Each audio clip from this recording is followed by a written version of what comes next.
Abraham Lincoln മതിയായി, അദ്ദേഹം പോകാനൊരുങ്ങുകയാണ്. പകരം ജോർജ് വാഷിങ്ടൺ വരാൻ പോകുന്നു. അപ്പോൾ നിങ്ങൾ വിചാരിക്കും അതങ്ങനെ അവരെല്ലാം പോയില്ലേ, പണ്ടേ മരിച്ചവരല്ലേ എന്നൊക്കെ. അവരൊക്കെ പോയി, അവരുടെ റൂഹും പോയി, അതങ്ങ് പടച്ചവൻ്റെ സന്നിധിയിലെത്തി.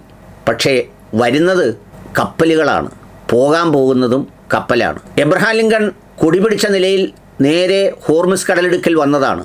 ഇപ്പോൾ അതിനടുത്തേക്ക് അടുക്കാൻ വയ്യ, എല്ലാം നിറഞ്ഞത്രേ നാറ്റം കൊണ്ട്.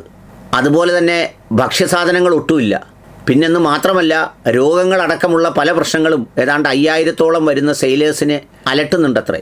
അതുകൊണ്ട് തൽക്കാലം അത് കൊണ്ടുപോകാൻ ഒരുങ്ങുകയാണ് അമേരിക്ക. പകരം മലേഷ്യയിലുള്ള ജോർജ് വാഷിങ്ടനെ കൊണ്ടുവരാൻ പോകുന്നു. സംഗതിയുടെ കഥ എന്താണെന്ന് പിടികിട്ടിയോ? അതായത് ഹോർമുസ് കടലിടുക്ക് പിടിച്ചെടുത്ത് വളരെ പെട്ടെന്ന് ഇറാനെ തകർത്ത് അവിടുത്തെ എണ്ണയും വിറ്റ് വളരെ രാജാക്കന്മാരായി വെനിസ്വലയെ ചെയ്തതുപോലെ ഇരിക്കുന്നത് സ്വപ്നം കണ്ടാണ് വന്നത്. ഒരാഴ്ച കൊണ്ട് തീർക്കാനും 5 ദിവസം കൊണ്ട് തീർക്കാനും 10 ദിവസം കൊണ്ട് തീർക്കാനുമാണ് വന്നതെങ്കിലും 9 മാസമായി ഒഴിഞ്ഞ വാക്കിന് കിടക്കുകയാണ് നമ്മുടെ എബ്രഹാം ലിങ്കൺ. വലിയ സംവിധാനങ്ങളുള്ള ഷിപ്പാണ്, വലിയ പടക്കപ്പലാണ്, യുദ്ധക്കപ്പലാണ്. നമ്മൾ സാധാരണ പണ്ട് പറയുന്നത് പോലെ ഈ ഗൂർഖകൾ കത്തി ഊരിയാൽ ചോര കണ്ടേ ഉറയിലിടൂ എന്ന് പറയുന്നത് പോലെ എബ്രഹാം ലിങ്കൺ വന്നോ പിന്നെ പിടിച്ചെടുത്തോണ്ടേ പോകത്തോളം എന്നാണ് വിചാരിച്ചിരുന്നത്. അതുകൊണ്ട് എബ്രഹാം ലിങ്കൺ വന്നപ്പോൾ മിഡിൽ ഈസ്റ്റിലെ ഒരുപാട് പേർക്ക് വലിയ സമാധാനമായിരുന്നു. ഇനി ഒന്നും പ്രശ്നമില്ല, പടച്ചോൻ തൽക്കാലം ഇല്ലെങ്കിലും എബ്രഹാം ലിങ്കൺ വന്ന് ഞങ്ങളെ എല്ലാം രക്ഷപ്പെടുത്തും എന്നാണ് വിചാരിച്ചതെങ്കിൽ എബ്രഹാം ലിങ്കൺ കണ്ടുകൊണ്ട് കിടന്നത് ഈ അടി മൊത്തം നടന്നത്. ഈ അടി കൊടുത്തതെല്ലാം നോക്കിക്കൊണ്ട് കിടന്നിട്ടും ലിങ്കൺ ഒന്നും ചെയ്യാൻ പറ്റിയില്ല.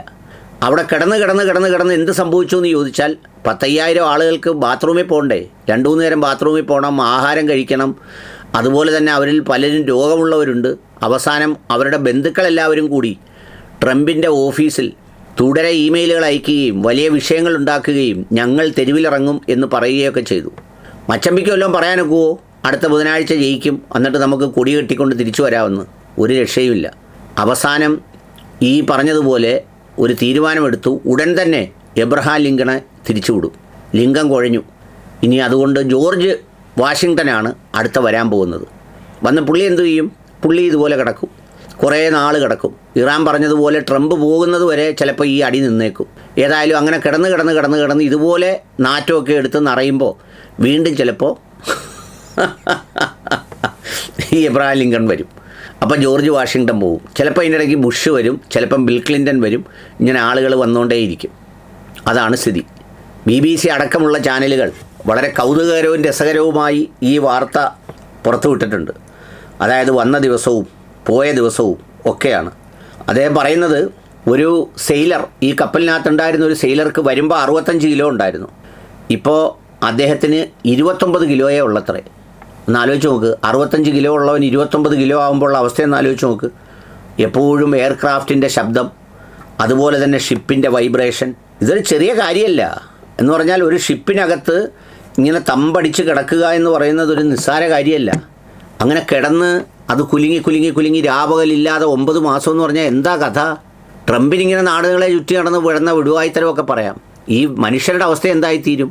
കരയിലുള്ള ഇറാനികൾ പിന്നെയും മരിച്ചു പോകുന്നുണ്ടെങ്കിലും അവർ ജീവിക്കുന്നത് വരെ സന്തോഷത്തോടെ അവിടെ മണ്ണിൽ ചവിട്ടിയാണ് ജീവിക്കുന്നത്. ഇത് കടലിൽ കിടക്കുക, കപ്പൽ കുലുങ്ങിക്കൊണ്ടിരിക്കുക, എയർക്രാഫ്റ്റിൻ്റെ സൗണ്ടാണ് എപ്പോഴും. അതിങ്ങനെ എപ്പോഴും റൺ ചെയ്തുകൊണ്ടിരിക്കുക. 9 മാസമായി. എന്തായാലും അങ്ങനെ മടക്കി വിടാൻ പോവുക. ഇപ്പം ചുരുക്കത്തിൽ യുദ്ധം ജയിക്കും. ആരുടെ യുദ്ധം? ഈ കപ്പലിലുണ്ടായിരുന്ന അവരുടെ സെയിലർമാരുടെ കുടുംബാംഗങ്ങൾ നടത്തിയ യുദ്ധം ജയിക്കാൻ പോവുക.